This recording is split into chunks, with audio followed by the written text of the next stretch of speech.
Yep, as stated in the description, I think I had this thing sold. Buyer out of Illinois. I want to come get it. Oh, he just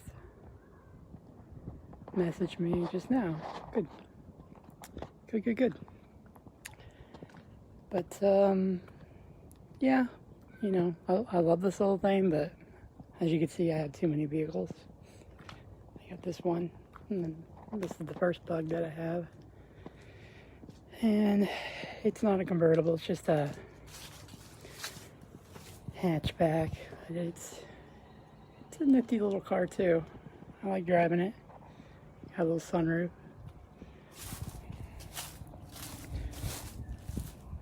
But, you know, it was just time.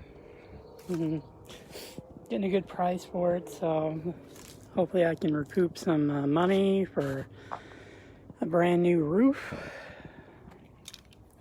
That would be nice. I mean, recoup some of the no annoying lights or anything like that. Got it repaired back in October.